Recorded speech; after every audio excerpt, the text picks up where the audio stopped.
네, 반갑습니다. 오늘은 2주차 수업에 대한 내용을 진행할 건데, 지난주에 우리가 배웠던 내용들은, 여러분들이 실제 이제 정확하게 수업을 하기 위함에 아주 기초 내용들을 설명을 하였는데, 아마 이해하기가 그렇게 쉽지는 않았을 겁니다. 그러니까 평소에 여러분들이 다루어졌던 내용과는 조금 다른 내용이었을 거고, 사실 이런 부분들은 물리적인 내용들이 많이 포함되기 때문에 섣불리 여러분들이 이해하기가 쉽지는 않았을 거라고 판단되는데, 제가 그 톡방에 이해되지 않는 부분들은 남겨주시면은 도움을 드리겠다라고 했는데, 글쎄 한 분만 과제와 관련된 내용을 질문을 하셨더라고요. 그래서 여러분들 충분히 이해하셨을 거라 생각을 하는데, 혹시나 싶어서 질문하셨던 게 사실은 어려운 내용은 아닌데, 제가 이제 여러분들한테 과제를 드렸던 것 중에서 하나를 좀 풀어본다 한다면은, 3번 문제 보면은 제가 이제 여러분들한테 과제를 드렸던 것 중에서 하나를 좀 풀어본다 한다면은, 3번 문제 보면은 제가 가질 때 3번 문제 보면 마이크로파 복사는 1.0cm 정도의 파장을 갖는다고 하였습니다. 즉 마이크로파라는 빛이 파장 일명 제가 람다라는 규를 쓴다고 했죠. 이게 얼마의 파장 길이냐면 1.0cm. 1.0cm라는 것은 10의 마이너스 2승미터를 의미하기도 합니다. 그래서 이러한 파장을 갖고 있는데, 이 복사의 한 개의 광자가 갖는 에너지와 진동수를 계산하라고 하였습니다. 자, 한 개의 광자. 자, 광자가 무엇인지 기억나세요? 실제로 이 광자 또는 양자 또는 광전 효과라고 하는데, 실제로 아인슈타인이 실험한 건 아니었지만, 실험되어 있는 모형을 가지고, 광자라는 걸 증명을 했다라고 했는데, 광자라는 게 바로 빛 한 개를 의미한다고 제가 말씀드렸습니다. 그래서 빛 한 개가 가지고 있는 에너지는 얼마에 해당하는 에너지냐면은, E는 h U라고 제가 말씀드렸죠. 자, 이 U는 물리에서는 뭐라고 쓴다고 제가 말씀드렸죠? 그렇죠. 속도 V와 혼돈을 주지 않기 위해서 진동수라는 의미를 갖고 있는 F라고 쓰기도 한다 했습니다. 그래서 HF라고도 쓴다라고 제가 말씀드렸죠. 자, 근데 우리한테 주어진 거는 무엇이 주어졌냐면은 이 U, 자, 뉴의 단위는 제가 뭘 쓴다고 말씀드렸죠? 뉴의 단위는 세크 퍼 1, 즉 시간의 단위. 근데 지금 주어진 것은 시간의 단위가 아니라 무슨 단위를 가지고 있다? 그렇죠. 길이 단위를 가지고 있죠. 따라서 파장을 진동수라는 것으로서 전환이 가능해야 되는데, 이걸 하기 위해서 필요한 식이 있습니다. 제가 말씀드렸죠? 빛의 속도는 파장 곱하기 진동수 파수라고. 그래서 빛의 속도 C는 뉴 곱하기 람다로서 쓸 수 있다 했습니다. 자, 이때 빛의 속도는 3.0 곱하기 10의 8승 미터 퍼 세크. 따라서 주어지는 파장을 통해서 우리는 무엇이 가능하냐고요? 진동수 계산이 가능하죠. 자, 따라서 뉴 대신 우리가 적어본다 한다면은 뉴는 뭐분의 뭐다? 그렇죠. 람다분의 시장을 적을 수 있다는 거죠. 그래서 이 뉴 대신 제가 무엇을 집어넣을 거냐면은 요 람다분의 C를 어디에 집어넣을 거냐면 여기다 집어넣습니다. 따라서 만들어진 식은, 따라서 에너지는 H 곱하기 람다분의 C라는 걸로 나오겠죠. 자, H는 플랭크 상수라고 제가 말씀드렸습니다. 6.626 곱하기 10의 마이너스 34 줄 세크. 자, 그 다음에 빛의 속도가 얼마였죠? 그렇죠. 빛의 속도가 3.0 곱하기 10의 8승 미터 퍼 세크. 자, 이때 파장이 얼마라고 말씀드렸죠? 10의 마이너스 2승 미터라고 말씀드렸습니다. 자, 그러면 단위가 어떻게 되는지 한번 볼게요. 여기 세크 단위가 여기 날아가고 없을 거고요. 미터 단위가 날아가고 없습니다. 따라서 남는 단위는 무슨 단위가 안 남죠? 그렇죠. 줄 단위밖에 안 남지 않습니다. 그래서 6.626 곱하기 10의 마이너스 34 곱하기 3.0 곱하기 10의 8승 단위는 줄. 자, 이게 광자 몇 개 된 얘기다? 그렇죠. 광자 한 개의 에너지에 해당합니다. 이게 광자 한 개의 에너지였습니다.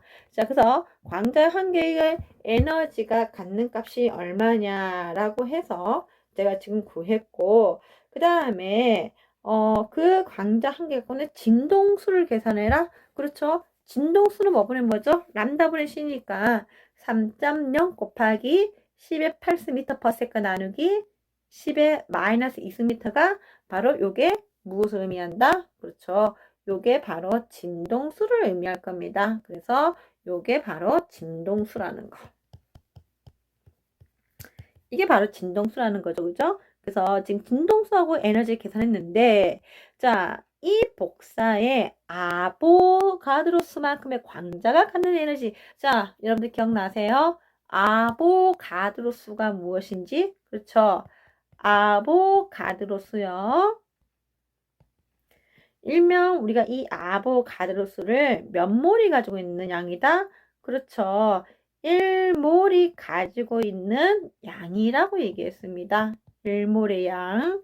자, 1몰의 양은 몇 개로 표현되죠? 일반적으로 6.02 곱하기 10의 23승계 된 양입니다. 그래서 결국에는 아보가드로스만큼이 갖고 있는 값은 지금 여기 위에 제시된 요 에너지에다가 얼마만큼 곱하면 된다? 6.02 곱하기 10의 23승. 요 에너지에다가 얼마만큼 곱하면 된다?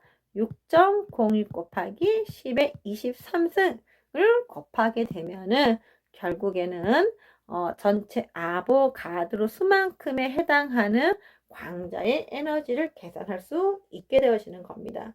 자, 이해되시나요? 지금 한 분 정도만 저한테 이것에 대해서 질문을 하셨는데, 나머지 분들은 이제 질문이 없으셨기 때문에, 이해됐을 거라고 제가 생각합니다.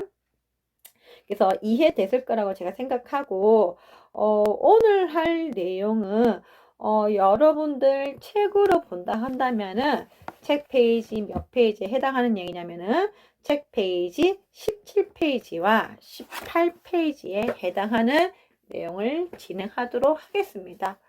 여러분들이 지금 요 내용을 풀 수 있어야지 어떻게 보면은 오늘 저하고 그 얘기가 좀 통하지 않을까라는 생각이 드는데, 역시나 오늘 수업 끝나고 나서 이해 안 되는 부분이 있다고 한다면 톡에 남겨주시면은 제가 다시 한 번 더 설명을 조금 드릴 수 있도록 하도록 하겠습니다.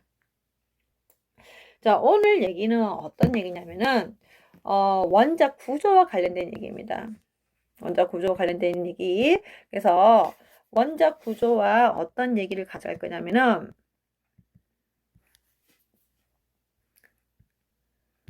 자, 우리가 원자 구조 변천사를 배웠습니다. 원자가 어떠한 이제 그 변화를 가지고 있는지. 자, 초창기 때 1800년 초반에 제가 처음에 설명을 드렸습니다. 1800년 초반에 돌턴이라는 사람이 더 이상 쪼개지지 않는다라고 말을 했고, 그 다음에 1800 후반인데 오면은 톰슨이라는 사람이 전자를 발견했고, 그 다음에 1910년대에 오면은 러드퍼드라는 사람이 실제로 원자 구조에 대한 얘기하면서, 이 러드퍼드의 특징은 제가 말씀드렸던 것처럼 다른 것과 다르게 무엇을 발견하게 되냐면은 핵이라는 걸 발견하게 됩니다. 요 그림이 조금 잘못됐어요. 자, 그림이 조금 뭐가 잘못됐냐면은, 실제로 이 격기는 원자 구조가 어떻게 표현되느냐면은요, 원자가 동그랗게 형성되고 원자가 동그랗게 형성되고요. 그 다음에 가운데 뭐가 존재해야 되냐면은 가운데 이렇게 원자 핵이 가운데 쪽으로 존재를 해야 됩니다. 근데 지금 마침 보기에는 원자 핵이 전반적으로 퍼져 있는 것처럼 보이게 되는데 그게 아니라 전반적으로 전자가 가쪽을 조금 둘러싸고 있고 전자가 가쪽을 이렇게 둘러싸고 있는 형태고 가운데 원자 핵이 존재하는 형태가 이 러더퍼드의 원자 모형입니다. 자, 그리고 나서 곧 누가 이 원자 모형에 대해서 설명하냐면은 보라는 사람이 원자 모형에 대해서 설명하게 되는데 오늘 여러분들과 제가 다룰 내용은 뭐냐면은 바로 이 보가 주장한 이 구조에 대해서 조금 더 관심을 가지면서 오늘 제가 여러분들하고 한번 얘기를 해보고자 합니다. 자, 보호 얘기를 먼저 가져가기 전에 스펙트럼의 원리에 대해서 한번 조금 더 우리가 볼 필요성은 있다고 생각합니다. 자, 스펙트럼이 도대체 무엇이냐는 거죠. 스펙트럼은. 그래서 스펙트럼은 제가 지금 여기 두 가지 그림을 하나 제시했습니다. 자, 두 가지 그림. 자, 두 가지 그림이 어떤 그림이냐면은 자, A에 있는 그림은 지금 간단히 말씀드리면은 어떠한 물질이 빛을 아주 작은 구멍, 이걸 우리가 슬릿이라고 얘기를 하죠. 아주 작은 구멍 슬릿을 통과하고 그 다음에 프리즘, 일명 이걸 우리가 뭐냐면은 분광기라고 얘기합니다. 빛을 나누어 주는 역할을 하는 기계라고 하는데 이 분광기에 통과를 시켜 보면은 분광기를 통해서 여러 가지 패턴을 가지고 있는 띠가 보이게 되는데 이 띠를 우리는 뭐라고 하냐면은 스펙트럼이라고 얘기합니다. 자, 근데 A에 보이는 스펙트럼과 B에 보이는 스펙트럼은 조금 다르죠. 스펙트럼이라고 얘기합니다. 자, 근데 A에 보이는 스펙트럼과 B에 보이는 스펙트럼은 조금 다르죠. A에 보이는 스펙트럼은 어떤 특징을 갖고 있냐면은 이렇게 쭉 색깔이 분리되지 않는 어떤 스펙트럼을 가지고 있냐면은 연속성의 성질을 가지고 있는 스펙트럼을 가지게 됩니다. 그 다음에 밑에는 보시면 어떤 특징을 갖고 있냐면은 연속이 아니라 색깔이 나누어지고 있습니다. 그러니까 우리가 봤을 때도 색깔이 선명하게 조금 분리가 되겠죠? 여기 색깔 하나, 그 다음에 2개, 3개, 4개. 그래서 선의 색이 여기 지금 몇 개 나오냐면은 선의 색이 4종류가 나온다는 것을 알 수 있습니다. 자, 이게 도대체 자, 앞에 보여줬던 스펙트럼에 대해서 조금 더 한 번 더 말씀을 드리도록 하겠습니다. 자, 원자 구조 모형에서 러더퍼드라는 사람이 제시한 모형이 있습니다. 자, 러더퍼드는 어떤 모형을 제시했냐면은 원자가 가쪽으로 무엇에 의해서 둘러싸여 있고 전자에 의해서 둘러싸여 있고 자, 가운데 무엇이 존재하냐면은 가운데 원자 핵이 존재한다라고 얘기를 했습니다. 자, 이 핵은 전자를 뭐하는 힘을 가지게 되냐면은 끌어당기는 힘을 가지게 되는데 대부분 공간이 빈 공간이다 보니까 전자가 핵까지 떨어질 때 에너지의 변화는 연속성을 가지게 됩니다. 에너지의 변화는 연속성을 가지게 되는데 자, 이 에너지 변화의 연속성이 무엇 때문에 문제가 되어지냐면은 우리가 앞에서 봤던 바로 스펙트럼 원리에 있어서 바로 여기 선이 4가지가 보이는 그래서 선이 4가지가 보이는 이 스펙트럼이 사실은 문제를 유발하게 된 겁니다. 보호가 발견한 게 무엇을 발견하게 되냐면은 보호란 사람은 보호가 발견한 게 무엇을 발견하게 되냐면은 보호란 사람은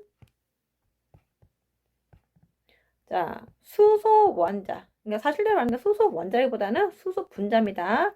수소 분자의 선 스펙트럼을 확인하게 됩니다. 자, 수소 분자의 선 스펙트럼을 확인했더니 우리가 앞에서 봤던 것처럼 몇 가지 색깔을 볼 수 있냐면은 네 가지 색깔을 관측할 수 있었다는 거죠.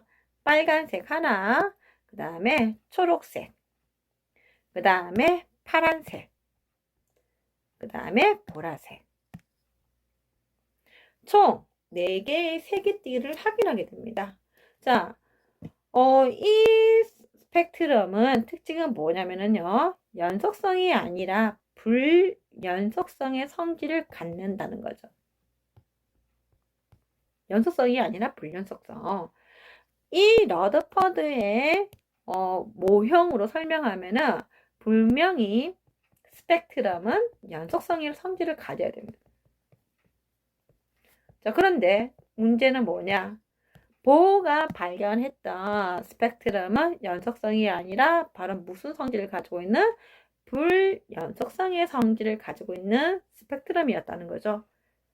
그래서 1910년대 러드퍼드가 이 모형을 제안한 이후로 러드퍼드는 새로운 해석을 내놓게 됩니다. 자, 그 해석이 무엇이냐? 바로 이 해석입니다. 러드퍼드의 이론이 옳다고 한다면은 즉 에너지 변화가 연속성을 갖는다라고 한다면은 원자는 분명히 러더퍼드처럼 가운데가 텅 비어 있는 구조를 가졌어야 된다는 거죠. 그런데 분명히 보호가 발견한 것은 바로 에너지의 불연속성입니다. 에너지 변화가 불연속적으로 바뀐다는 거죠. 자, 이걸 우리는 어떤 식으로 설명이 가능하냐면은 엘리베이터입니다.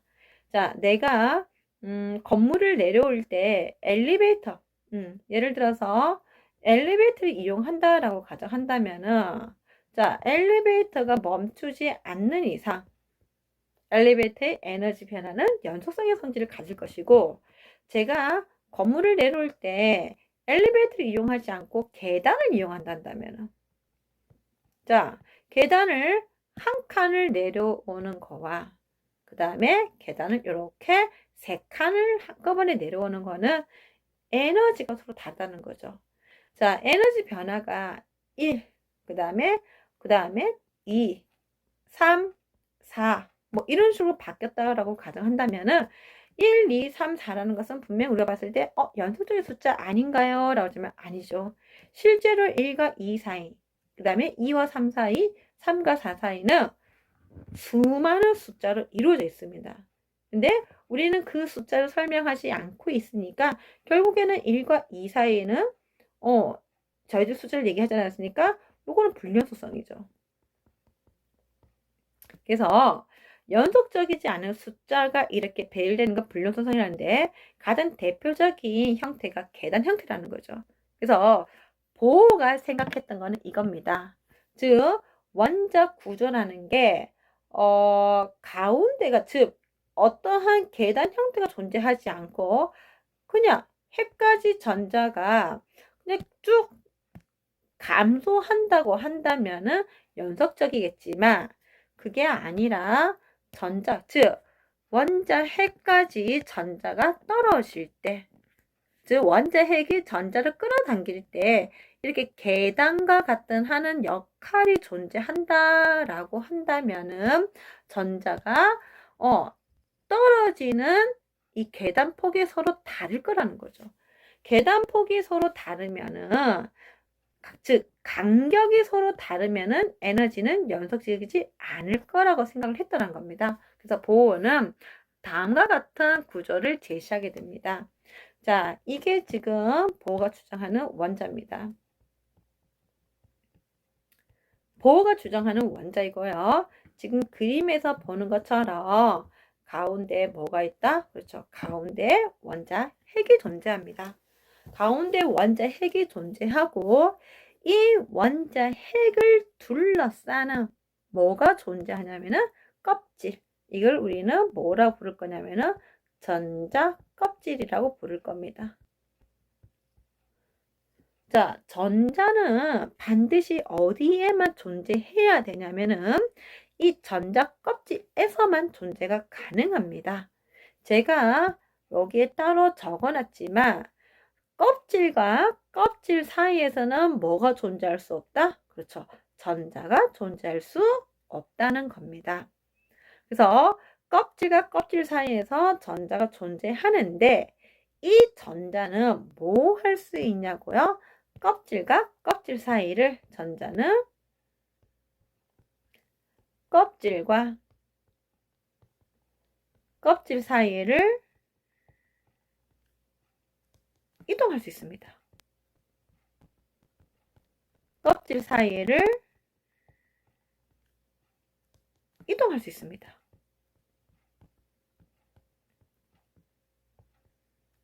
이걸 우리는 양자도약이라고 얘기하는데 조금 더 쉽게 설명하면 전자의 에너지 도약입니다. 즉 전자가 에너지가 바뀌게 되면 이렇게 점핑할 수 있는데 이렇게 이동하는 걸 우리는 뭐라고 부르냐면 도약이라고 부른다는 거죠. 즉 전자가 이동할 수 있다는 겁니다.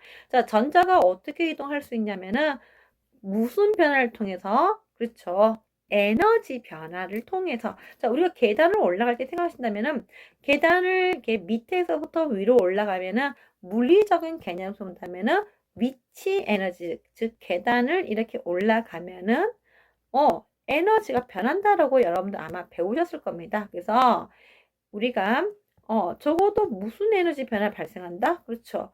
위치 에너지 변화 발생하죠. 자, 이것처럼 전자가 껍질을 이동하는데 껍질에 뭐가 다 다르냐면은 껍질의 에너지가 다 다르더라는 거죠.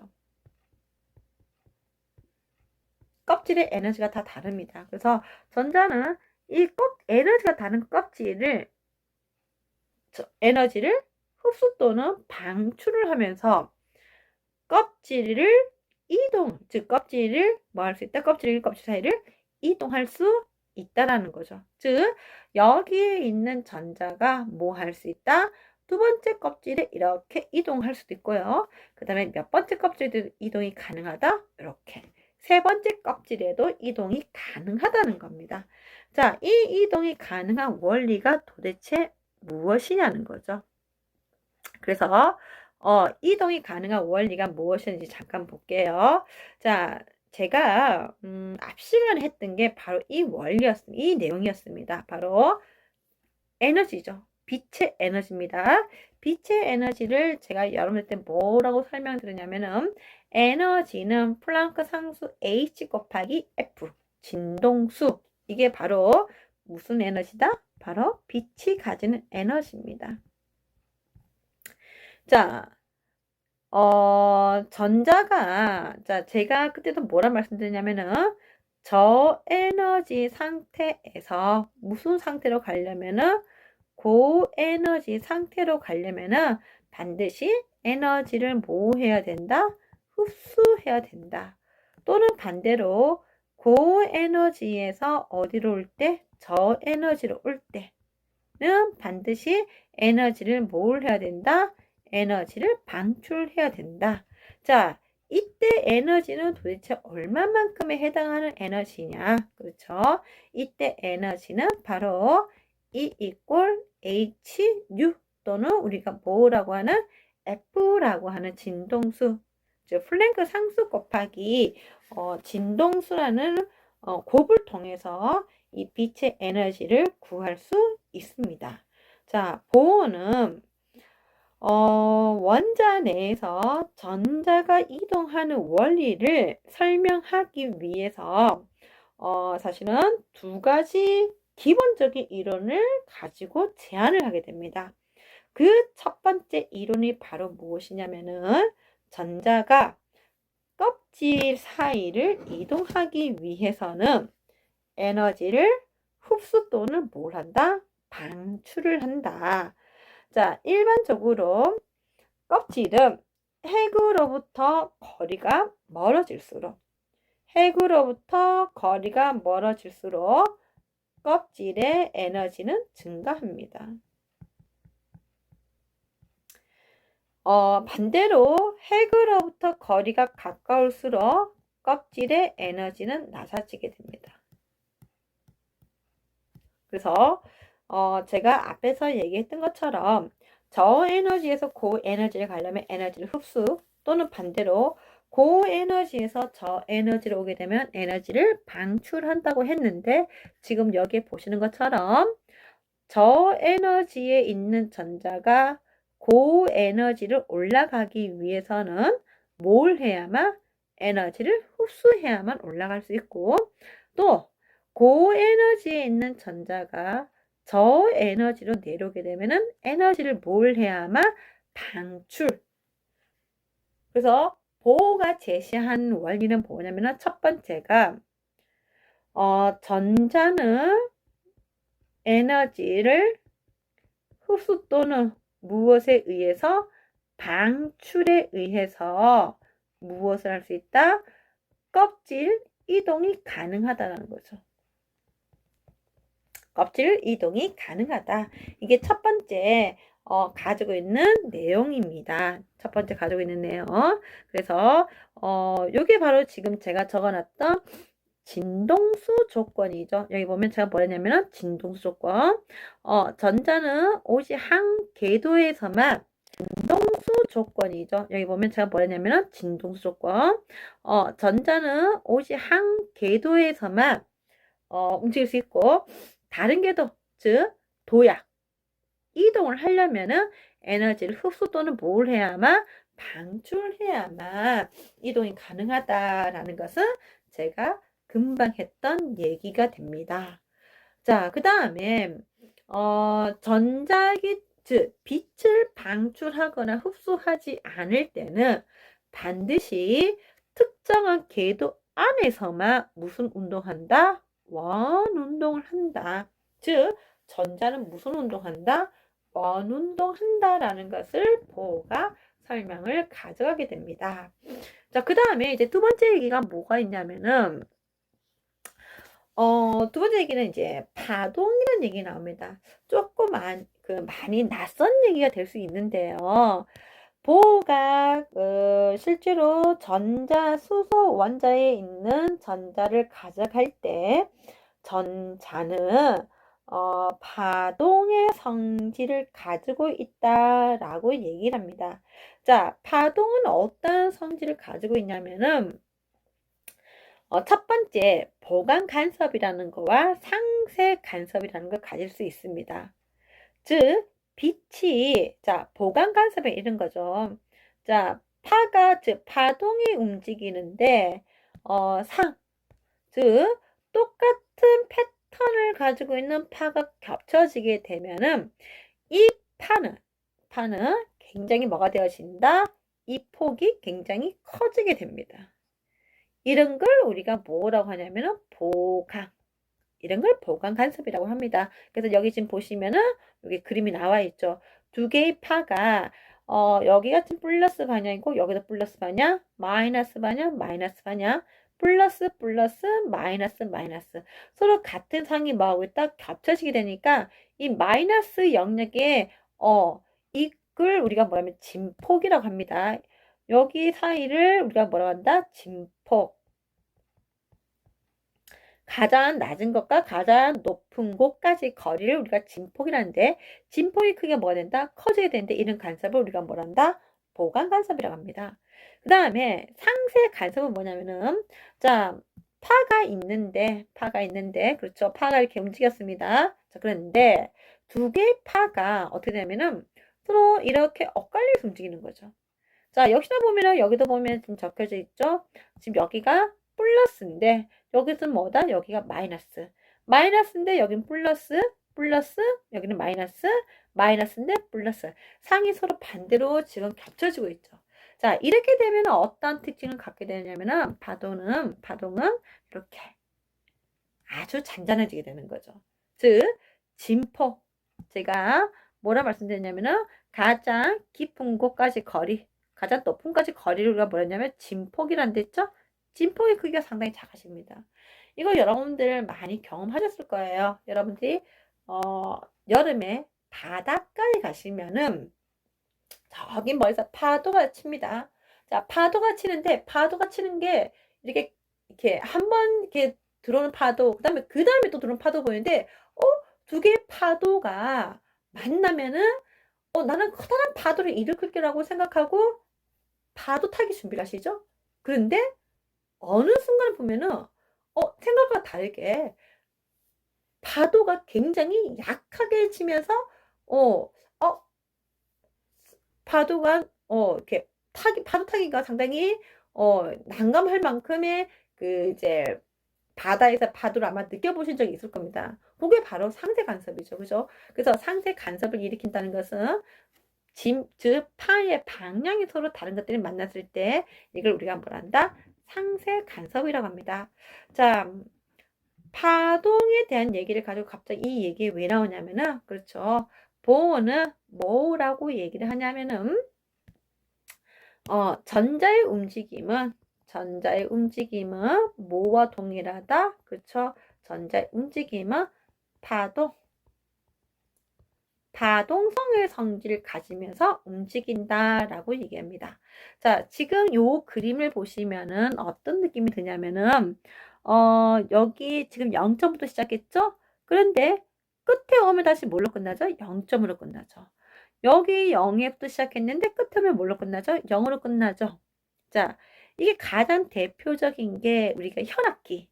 현악기가 이런 특징을 갖는데 이런 걸 우리가 뭐라 하냐면은 정상파라고 얘기합니다. 그래서 전자의 움직임은 정상파의 움직임과 동일하다. 자, 여기 지금 그림이 나와 있죠? 이게 뭐냐면은 이게 전자 껍질입니다. 전자 껍질. 자, 전자 껍질 속에서 지금 전자가 움직이고 있는데 전자의 움직임을 보시면은 전자가 그냥 이렇게 운동하는 게 아니라 무슨 성질을 가지면서 그렇죠. 파동성의 성질을 가지면서 움직이는데 끝에 끝나는 점이 모두가 뭐다? 같은 0점에서 성질을 가지면서 움직이는데 끝에 끝나는 점이 모두가 뭐다? 같은 0점에서 이렇게 맞물되어 끝난다라는 거죠. 그래서 전자의 움직임은 정상파다. 자, 이게 왜 중요하냐고요? 이게 왜 중요하냐면은 원의 둘레죠. 원자는 구형이라고 말씀드렸습니다. 원자는 구형. 자, 그러면은 구형이니까 이게 둘레가 있겠죠. 둘레가. 원둘레. 자, 원이 가진 둘레는 우리가 2파이 R이라고 얘기합니다. 자, 근데 파가 움직일 때 이렇게 정확하게 움직이는 걸 내가 이렇게 움직이는 걸 한 번 잡고 그다음에 요걸 두 번 잡고 요걸 세 번 잡겠다. 그러면 정확하게 움직이는 파장의 무엇을 계산할 수 있다? 횟수가 계산이 가능하죠. 그래서 원둘레를 무엇을 통해서 그렇죠. 파장의 횟수입니다. 파장의 개수. 파장의 수를 통해서 우리는 무엇을 알 수 있다? 그렇죠. 원둘레를 우리가 알 수 있다라는 거죠. 그래서 보어는 전자의 움직임을 파동이라고 생각하고 무엇을 계산하기 시작하냐면은 이 원이 가지고 있는 에너지, 즉 이 원이 가지고 있는 에너지는 곧 누구의 에너지냐면 바로 전자의 에너지입니다. 전자의 에너지를 계산하기 시작합니다. 그래서 핵으로부터 전자가 어느 정도 떨어지면은 에너지가 어떻게 될지, 즉 핵으로부터 여기죠, 그죠? 그래서 핵으로부터 어느 정도 떨어져 있으면, 즉 여기를 우리가 가장 첫 번째 핵으로부터 가장 가까운 걸 보는 K 껍질, 그 다음에 두 번째로 가까운 걸 L 껍질, 세 번째로 가까운 걸 M 껍질이라고 했는데 핵으로부터 K까지의 에너지 값이 어느 정도 차이 나는지, 그 다음에 L까지는 에너지는 얼마, M까지는 에너지가 얼마 정도 되면 된다. 그 말은 무슨 말이냐? 전자가 이동을 할 때 K하고 L 사이를 이동하려면 얼마만큼 에너지가 필요한지, 또는 K에서 M까지 가는데 에너지가 얼마만큼 필요한지를 뭐 할 수 있다? 계산할 수 있다는 거죠. 다른 말로 얘기한다면은 M에서 K까지 떨어졌을 때, 또는 L에서 K까지 떨어졌을 때, 또는 M에서 L까지 떨어졌을 때 방출되는 무엇을 알 수 있다? 에너지를 알 수 있다는 거죠. 그러면 우리는 이 방출되는 에너지를 통해서 식을 다시 본다면은 H는 6고, 그 다음에 H는 람다분의 C니까 무엇을 계산할 수 있냐고요? 그렇죠. 방출되는 에너지를 통해서 우리는 무엇을 계산할 수 있느냐? 그렇죠. 파장을 계산할 수 있다는 거죠. 파장을 하게 되면은 얘가 어떠한 빛을 가지는 영역인지를 우리가 알 수 있더라는 겁니다. 그래서 보호가 선 스펙트럼을 통해서, 지금 보호가 여기 선 스펙트럼 있죠? 그래서 지금 이 선 스펙트럼은 수소 분자, 즉 다른 말로 얘기하면 우리가 수소 원자 선 스펙트럼이라 하는데, 수소 원자뿐만 아니라 나트륨, 그쵸? Na 소듐이죠. 그 다음에 순, 머큐리 Hg, 그 다음에 리튬 Li, 이러한 원소들의 스펙트럼이 빨간색, 그 다음에 노란색, 보라색이 어떻게 해서 형성된 스펙트럼인지를 우리는 뭐 할 수 있다? 추정할 수 있더라는 겁니다. 그래서 보호라는 사람은 이 스펙트럼을 해석하기 위해서 여러 가지 조건을 제시하게 되는데, 그러니까 가정을 하게 되는 겁니다. 첫 번째 가정이 특정, 즉 전자는 어떤 특정한 껍질, 이걸 우리가 궤도라고 하는데, 궤도에서만 운동할 수 있다. 원동할 수 있다. 그 다음에 두 번째, 이 궤도는 에너지가 다 다른데 전자는 일정한 에너지 흡수 또는 뭘 하면서 방출을 하면서 이 궤도 사이를 뭐 할 수 있다? 그렇죠. 이동할 수 있다는 겁니다. 그 다음에 뭐냐면은 세 번째가, 전자는 이 궤도를 움직일 때 운동량이라는 양이 일정한 정수배를 형성하게 되는데, 이 정수배가 파장으로서 표현할 수 있다는 겁니다. 조금 어려운 어려우니까 파장으로서 표현할 수 있다는 겁니다. 조금 어려운 얘기를 한다면은, 전자의 각 운동량은 2,8분의 H에 대한 정수배라는 얘기가 있는데, 요걸 제가 조금 더 쉽게 설명한다고 한다면은, 전자의 운동량이 어떤 일정한 값에 의해서 그러니까 정확하게 정수라는 것은 1, 2, 3. 제가 말씀드렸죠? 1, 2, 3이라 숫자가 연속된 게 아니라 숫자가 불연속. 즉, 전자의 에너지는 불연속성의 성질을 갖는다라고 얘기를 하게 됩니다. 불연속 성질을 갖는다라고 얘기를 하게 됩니다. 자, 그래서 이러한 얘기를 바탕으로 보호는 어떠한 결론을 내게 되냐면은, 이게 여러분들 책 페이지 몇 페이지 있는 얘기냐면은, 책 페이지 18페이지 2.1, 2.2에 있는 식입니다. 여러분들 책에는 결론만 지금 실려져 있어요. 보호가 이러한 과정들을 통해서 어떤 결론을 냈느냐, 이러한 결론을 냈다라고 얘기하는데, 실제로 그 과정은 다 생략하고 결론만 실어놓은 겁니다. 자, 지금 여러분들 책에 보시면은 에너지, 이 포토는 광자입니다. 에너지는 E2, 즉 E2를 제가 고에너지로 할게요. 고에너지에서 E와 뭘 뺀 값이다? 저에너지를 뺀 값. 자, 이때 이 말이 무슨 말이냐면은, 여기에 그 에너지의 위치가 있고요. 여기 저 에너지 위치가 있습니다. 자, 차이 값이라겠죠? 차이 값이니까 뭐겠어요? 요 사이 값을 얘기하는 거죠. 제가 뭐라고 말씀드리냐면은 저에너지에는 물질이 고에너지 가는 거나 또는 고에너지에서 전해갈 때 에너지를 뭐한다?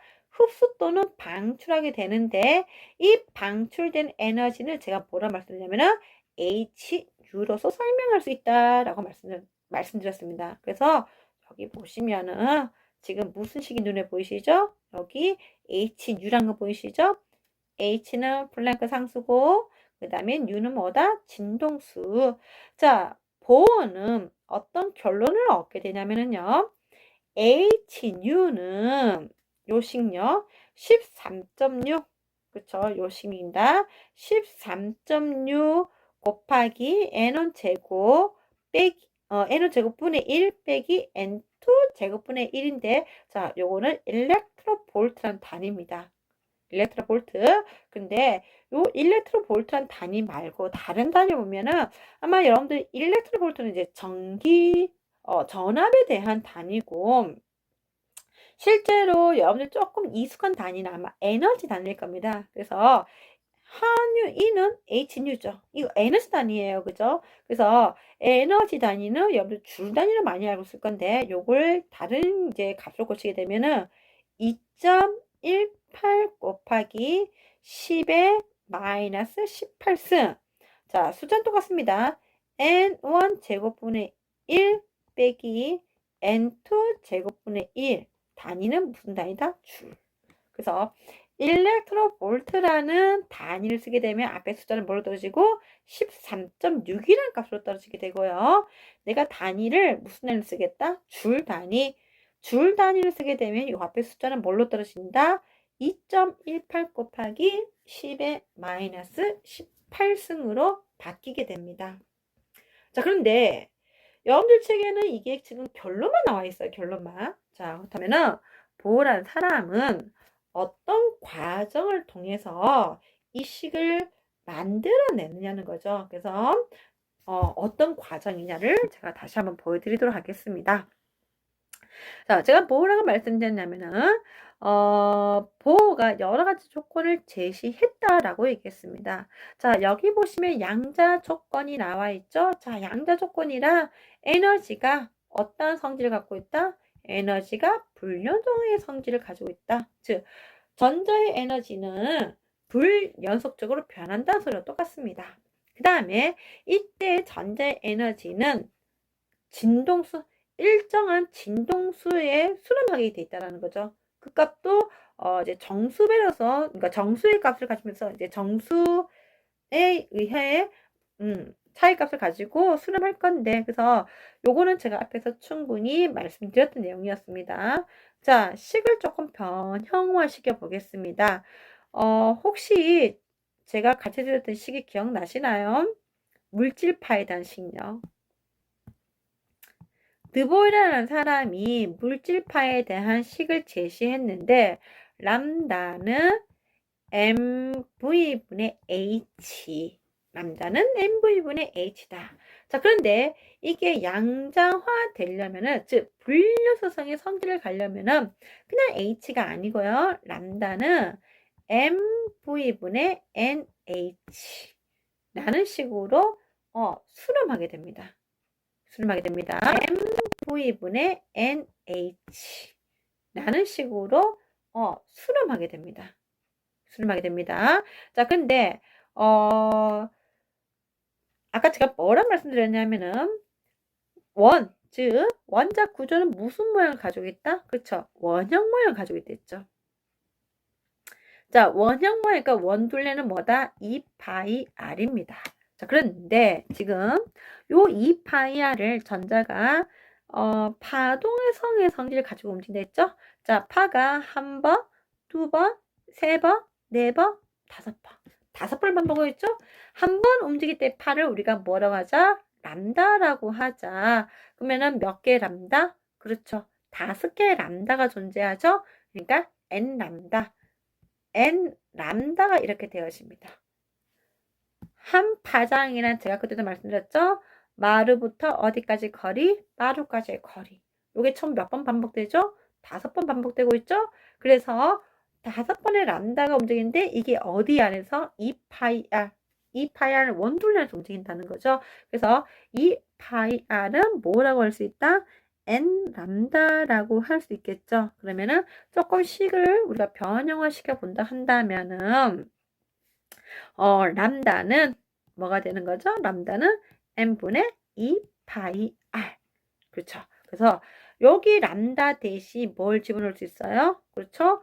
요거 집어넣을 수 있겠네요. 그죠? 그래서 요거 집어넣고 우리가 이제 정리를 하게 되면은 어떤 식을 얻을 수 있냐면은 2파이 r mv는 nh라는 식을 얻을 수 있게 되어지는 겁니다. 물질파로부터 우리가 충분히 이 식을 얻을 수 있죠. 그래서 이 파이 r은 n 람다라는 거 여기 눈에 보이시죠? 금방 제가 설명했던 게 여기 있는 게 여기 지금 적혀져 있습니다. 이 파이 r은 n 람다라는 거. 자, 그 다음에 전자가 움직이기 위해서는 에너지 차이, 즉 고에너지와 저에너지의 간격 차이만큼 움직여야 된다라는 거죠. 그죠? 고에너지와 저에너지의 간격 차이만큼 움직여야만 뭐 할 수 있다? 도약.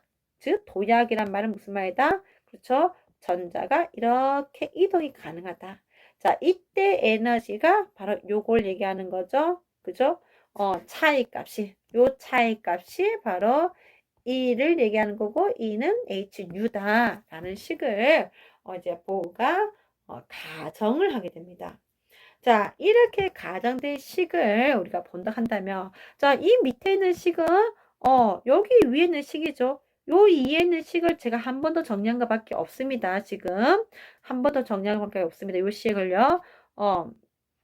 그래서 L은 바로 원둘레죠.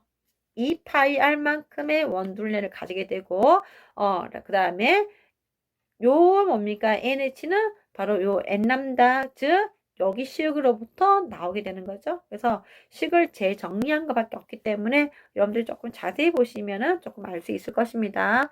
자, 그래서 보호가 제시한 건 이겁니다. 에너지, 즉 에너지는 얼마다? HU고요. 이 HU는 어떻게 결정되냐고요? 바로 그 원자가 이렇게 있으면은 핵이 있으면은 핵을 둘러싸는 바로 뭐다? 껍질. 껍질의 무슨 차이만큼? 요 에너지 차이만큼. 요게 바로 뭐다? E2 빼기 E1에 해당하는 거고, 요게 바로 HU라는 거죠. 그래서 HU는 이런 식으로 우리가 제한할 수 있다. 자, 그 다음에 람다는 아까 제가 물질파는 뭐라고 했죠?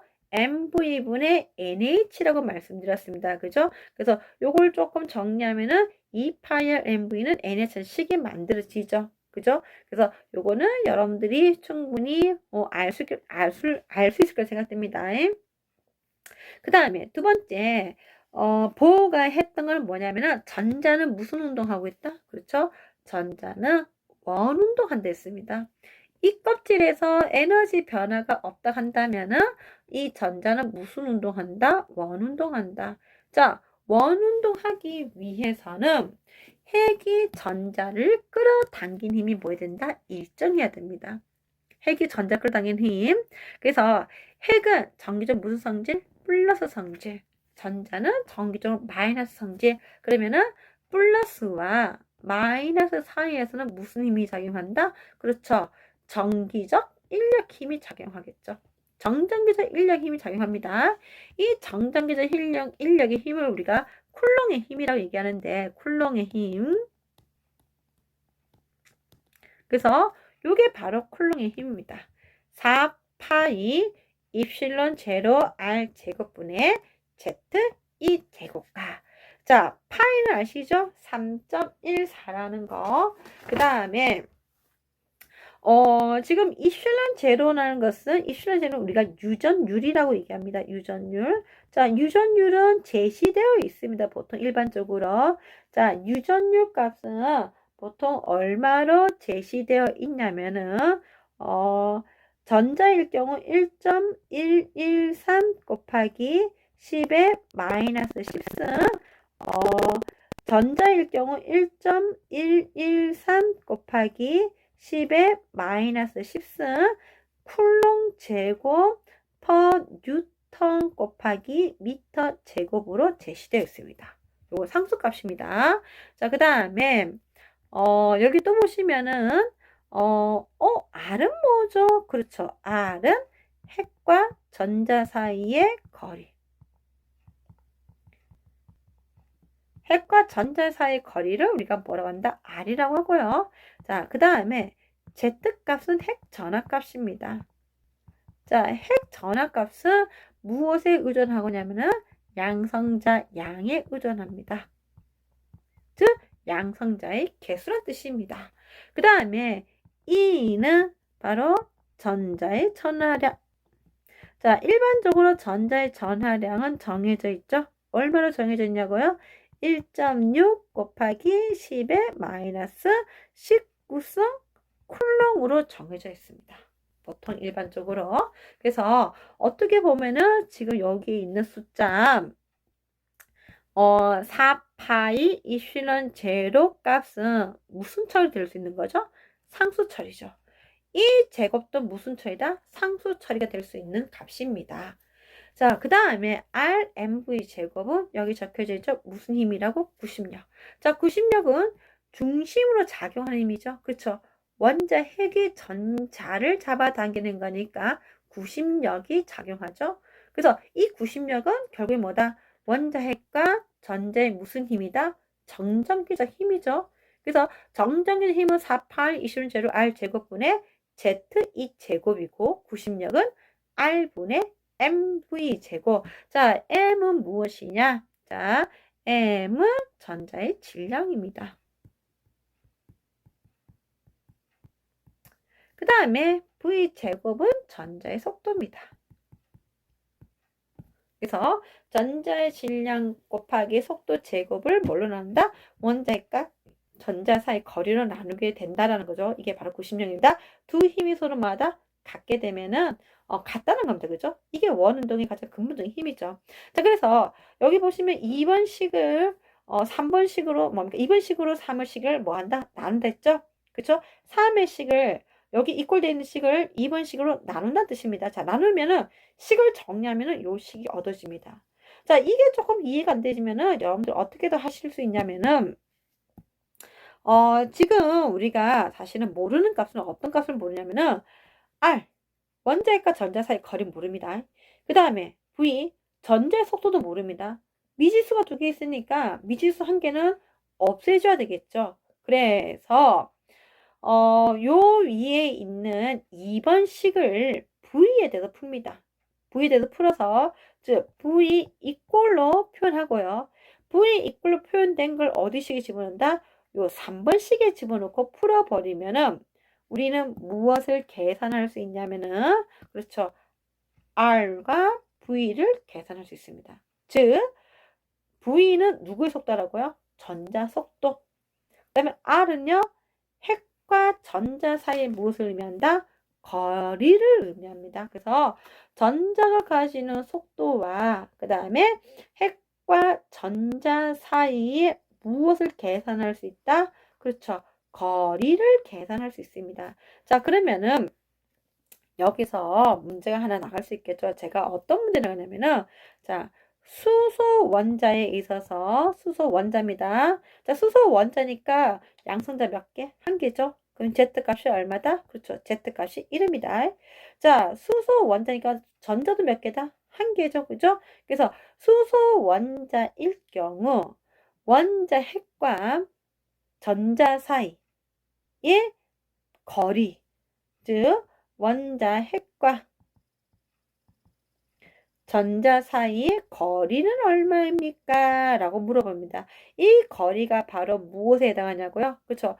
이거죠. 여기가 원자 핵이면은 핵과 전자 사이까지 거리니까 여기까지 거리 얘기하는 거죠? 바로 무엇을 의미한다? 원자 반지름.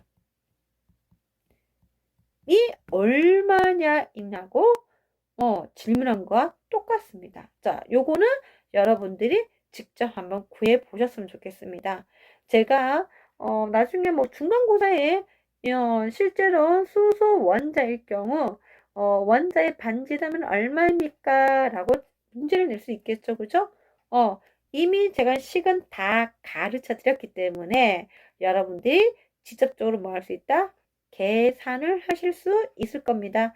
이게 바로 수소 원자 반지름 구하는 식이죠.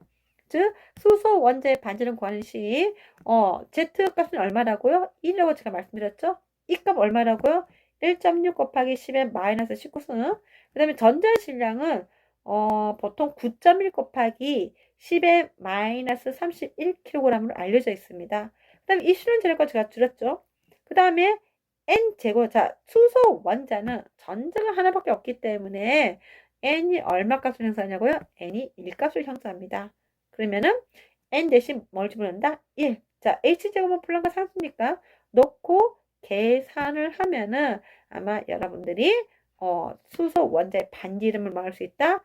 계산하실 수 있을 것입니다. 자, 계산하면 값이 얼마가 나와요. 그죠? 그래서 여러분들이 이거는 직접 계산해 보시면 좋을 것 같습니다. 그 다음에 보호가 뭘 했다고 얘기했죠? 그쵸? 핵과 전자 사이, 즉 껍질, 각각을 가지고 있는 이 껍질이 무엇을 계산했다? 에너지 계산했다고 했습니다. 자, 그럼 보세요. 전자는 무슨 운동을 했다고요? 원운동하고 있겠죠. 그 다음에 핵과 전자 사이 일정 거리를 가지고 있습니다. 자, 그럼 보세요. 전자는 무슨 운동을 했다고요? 원운동하고 있겠죠. 그 다음에 핵과 전자 사이 일정 거리를 가지고 있습니다. 따라서 전자의 에너지는 무슨 에너지? 그렇죠. 운동하고 있으니까 무슨 에너지 존재한다? 운동 에너지 존재하고 있을 것이고요. 그 다음에 핵과 전자에서 일정한 갭을, 즉 일정한 거리를 유지하면서 존재합니다. 바로 무슨 에너지 존재한다? 그렇죠. 위치 에너지, 일명 포텐셜 에너지라고 합니다. 그래서 원자 핵과 전자의 포텐셜 에너지는 4파이 20는 제로 R분의 Z제곱이고요. 그 다음에 운동 에너지 2분의 1 MV제곱. 자, 여기 V값 대신 집어넣고 우리가 계산을 정리하게 되면 어떤 식을 얻을 수 있냐고요? 그렇죠. 요 식을 얻을 수 있습니다. 자, 이 식이 눈에 보이나요? 자, 지금 이 식에서 상수 처리되는 값이 있습니다. 상수 처리되는 값. 자, 그 상수 처리되는 값이 어떤 거냐고요? 그렇죠. 아까 제가 보여준 것처럼 입실론 제로 H. 자, 수소 원자면 N이 얼마죠? 그렇죠. N이 1입니다. 그 다음에 수소 원자면 Z 값이 얼마죠? 그렇죠. 1. 그 다음에 전자의 전하량 역시나 마찬가지로 상수 처리될 수 있죠. 전자 질량 역시나 마찬가지로 뭐가 될 수 있죠? 상수 처리될 수 있습니다. 자, 그러면은 항상 변하지 않는 값들이에요. 자, 항상 변하지 않는 값들이 누구냐면은 전자의 질량, 전자의 전하량, 전자의 질량, 그다음에 이슈린 제로가, H가. 자, 요거 놓고 정리를 하게 되면은 숫자가 얼마가 나오냐고요? 그렇죠. 자, 앞에서 봤던 거 기억나세요? 요 숫자요. 바로 2.18 곱하기 10의 마이너스 18승 줄이 나옵니다. 즉 뒤에 있는 식을 우리가 계산을 해 보면은 요거 놓고 계산하면 얼마 나온다고요? 그렇죠. 2점, 즉 에너지는 2.18 곱하기 10의 마이너스 18승 줄이고요. 그 다음에 n 제곱분의 뭘로 떨어진다? z 제곱으로 떨어집니다. 이게 보호가 계산했던 바로 껍질, 즉 전자가 존재하는 궤도의 에너지가 되어집니다. 그래서 보호는 이런 식으로 에너지를 다 계산을 해서 실제로 이들의 에너지 값이 얼마인지, 그래서 각각의 껍질이 가지는 에너지를 뭐 하게 된다? 다 계산을 하게 됩니다. 그래서 그 계산 과정을 통해서 결국에는 얻어내는 식이 바로 무슨 식이냐면은 바로 진동수라는 것을 뉴는 뭐였죠? 진동수였죠. 진동수. 그 다음에 이 진동수를 이용해서 우리는 무엇을 계산할 수 있냐고요? 파장을 계산할 수 있습니다. 파장을요. 자, 이 식이 사실은 보호가 처음으로 만드는 식은 아닙니다. 요 식을 우리가 뭐라고 하냐면은 리드베르 식이라고 얘기합니다. 리드베르식. 자, 리드베르식이 뭐냐면은, 실제로 리드베르라는 사람이 만든 식으로, 어, 이유는 몰랐지만, 이유는 몰랐지만, 어떤 빛이 가지고 있는 파장은 일정한 함수로서 표현이 가능하더라는 거죠. 그래서 요 값을 계산해 보면은, 자, z가 얼마일 때, z가 1일 때, z가 1일 때, 요걸 우리가 뭐라고 하냐면은 RH. 그래서 요걸 우리가 리드베르 상수라고 얘기합니다. 자, 리드베르 상수값은 얼마를 주어지냐면은요, 1.097 곱하기 10의 7스 미터 퍼 1로 주어집니다. 그래서 이 보라는 사람은 리드베르라는 사람에서 만든 이 식을 다시 뭐 하게 된다? 재해석을 하게 되고, 왜 이런 식이 만들어졌는지를 뭐 하게 되냐면은 이제 해석을 하게 되는 거죠. 해석을. 그래서 보호로 오면서 전자라는 것은 일정한 에너지를 가지는 껍질에서만 존재를 할 수 있고, 그 말은 다른 말로 얘기하면은 껍질과 껍질 사이에서는 전자가 존재할 수 없다라는 거죠. 그 다음에 껍질의 에너지가 다 다르므로 전자가 이동을 하려면은 그 껍질 사이의 에너지 차이만큼 에너지를 뭐 하거나 흡수 또는 뭐 한다? 방출을 하게 되면 뭐 할 수 있다? 이동할 수 있다는 겁니다. 그래서 보호는 이런 원리를 통해서 그 원자 안에서 전자 이동할 때 얼마만큼 에너지를 방출하는지를 다 계산을 하면서 제안을 했는데, 실제로 보호가 하기 전에 라이먼이라는 사람과 그 다음에 발문하는 사람, 그 다음에 하기 전에 라이먼이라는 사람과 그 다음에 발문하는 사람, 그 다음에 파션이라는 사람에 의해서 이미 제안은 됐었습니다. 근데 이 사람들 또한 왜 이런 현상이 일어났는지는 얘기는 할 수 없었지만 수학 공식을 만들어낼 수 있었다라는 거죠. 수학 공식. 그 수학 공식이 뭐였냐고요? 그렇죠. 앞에서 봤던 바로 요 공식입니다. 바로 람다분의 1은 RH 곱하기 M 제곱분의 1 마이너스 N 제곱 분의 1에 의한 공식에 의해서 어떠한 영역의 에너지가 파장이 형성되는지를 계산을 하게 되는데, 이러한 파장이 왜 나오는지를 이유를 설명했던 사람은 누구다? 보어라는 사람입니다. 그래서 지금 이 여러 가지 식이 제한되는데, 지금 m이 이제 1이고, 자, 지금 여기 보시면은 m과 n이라고 해놨죠? 그죠? 자, 조금 제가 수정을 할게요. 자, 지금 앞에 있는 요걸 제가 뭐라고 할 거냐면은 람다 분의 1은 R에 M 제곱분의 1 마이너스 N 제곱분의 1을 했습니다. 맞나요? 자, 이때 라이먼이라는 사람은 N이 얼마이면 1이면은 N 1이면은 자, M은 얼마부터 가능하다? 그렇죠? M은 얼마부터 가능하다? 2 이상부터 가능하다. 즉 1이 아니고 2, 3, 4, 5, 6 이런 식으로 가능하다라는 거죠. 자, 그 다음에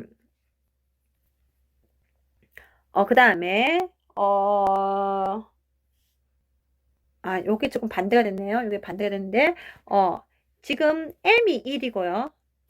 m이 아니라 뭐냐면은 n. n요. n이 얼마 이상부터 가능하다? 2 이상. 자, 발문한 사람은 뭐라고 제시하냐면은요. m이 얼마이고 2이고, 자, 그러면 n은 2가 아니고요. n이 얼마 이상? 3. 3. 그 다음에 여기는 n 있고 얼마 이상? 4. 자, 이 말이 무슨 말이냐면은 m이 1입니다. 그러니까 처음에 떨어지는 값이 얼마다? 여기 1인데 2로부터 어디? 1. 그 다음에 얼마로부터? 그렇죠. 2로부터 1, 그 다음에 3로부터 1, 4로부터 1, 5로부터 1, 6으로부터 1. 이렇게 떨어지는 빛을 라이먼계요. 그 다음에 발면은 자, n 이퀄 얼마라고요? 2. 어디까지만 전이 되는 거? n 이퀄 2까지만 전이 되는 거예요. 자, n 이퀄 2까지 전이 되려면은 반드시 어떻게 떨어져야 되냐면은 3에서 2, 4에서 2, 5에서 2, 6에서 2. 자, 그 다음에 파션이라는 개념은 뭐냐면은 자, n 이퀄 3까지만 전이 되는 겁니다. 자, 3으로 전이 되기 위해서는 4에서 3, 5에서 3, 6에서 3 이런 식으로 이런 것들을 우리가 라이먼, 발머, 파션계라고 얘기하는데 요게 지금 이제 우리가 조금 더 쉽게 설명을 제가 말씀드리면은 자, 라이먼 계열은 지금 보시면은 어떤 파장이냐면은 122부터 시작됩니다. 요 122부터 시작되는 계열 라인이 뭐냐면은 자외선 영역입니다. 자외선. 그래서 라이먼 계열은 결국에는 무슨 영역의 설명이냐면은 자외선 영역에 대한 설명이고요. 그 다음에 발머 계열 보시면은 자 600부터 380이죠. 요게 바로 뭐냐면은 요게 가시광선에 대한 설명입니다. 가시광선.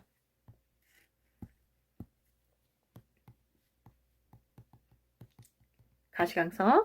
그 다음에 마지막으로 여기 있는 게 바로 뭐다? 그렇죠. 이게 바로 적외선에 대한 설명입니다. 자, 무슨 말이냐면은 최종적인 결론은 이겁니다. 보라는 사람은 본인의 원자 구조를 통해서 무엇을 설명하고자 했냐면은 빛이라는 게 왜 이렇게 형성되는지, 그 다음에 즉 스펙트럼에서 형성되는 빛들이 왜 이렇게 만들어지는지, 그 다음에 스펙트럼에서 형성되는 빛들이 왜 연속적이지 못하고 불연속적인 성질을 가져야만 하는지를 설명하고 싶었다는 거죠. 그래서 설명에서 얻으신 결론은 즉 원자 속에 있는 전자는 설명하고 싶었다는 거죠. 그래서 설명에서 얻으신 결론은 즉 원자 속에 있는 전자는 일정한 에너지를 가지고 있는 껍질에만 존재해야 되고 그 에너지는 연속적이지 않고 어떤 상태? 불연속적인 상태이다. 우리가 알고 있는 빛들이 즉 자외선, 가시광선, 적외선들은 원자 안에서 전자들의 무엇에 의해서 이동에 의해서 만들어진다라고 보어는 주장을 하게 됩니다. 자, 요게 몇 년도 얘기냐면은 1920년대 얘기입니다. 1920년대.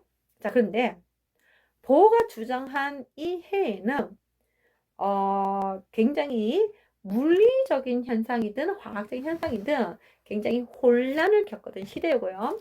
이때부터 양자라는 얘기가 나오기 시작하고 지금은 우리가 양자라고 한다면은 뭐 사람들이 조금 익숙하게 받아들이고 있죠. 그죠? 이 당시만 하더라도 양자라는 현상에 대해서 이해하기가 상당히 힘들었습니다. 자, 그런데 이 보호 구조가 만들어진 이 시점에 또 새로운 시선이 있었는데 그 시선이 바로 무엇이냐고요? 바로 이 시선입니다. 즉 원자를 설명하는 데 있어서 바로 전자구름이죠. 확률에 대한 얘기입니다. 즉 원자 속에 있는 전자는 너희들이 말하는 것처럼 위치 에너지가 얼마고 운동 에너지가 얼마다. 그래서 얘들의 속력은 얼마이고 질량은 얼마고 거리가 얼마다라고 정확하게 뭐 할 수 없다? 묘사, 즉 정확하게 설명할 수 없다는 거죠. 우리는 다만 이것들을 뭘로서만 설명할 수 있다?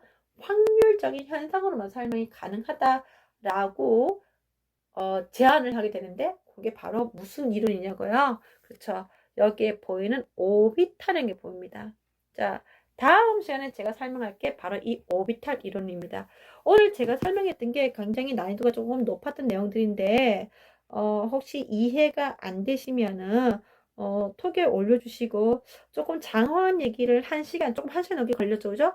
1시간 안에 끝내려고 하다 보니까 설명이 조금 난해하긴 했는데 이해 안 되는 거는 톡에 남겨주시면은 제가 다시 답변을 드리도록 하겠습니다. 다음 시간에는 이 오비탈과 관련된 얘기를 조금 하고자 합니다. 오비탈과 관련된 얘기를 하기 전에 여러분들이 일반학 내용을 조금 보고 오셨으면 좋겠습니다. 그러면 제 설명이 조금 더 이해가 되지 않을까 싶습니다. 장시간 동안 판서를 보지 않고 이렇게 그냥 이렇게 컴퓨터만 보고 있는 게 눈이 상당히 필요하실 거라 생각되는데, 장시간 동안 제 설명을 들어주셔서 감사하고, 모르는 거는 톡에 남겨주시면 별도로 답변을 드리도록 하겠습니다. 오늘 수업은 이걸로 마치도록 하겠습니다.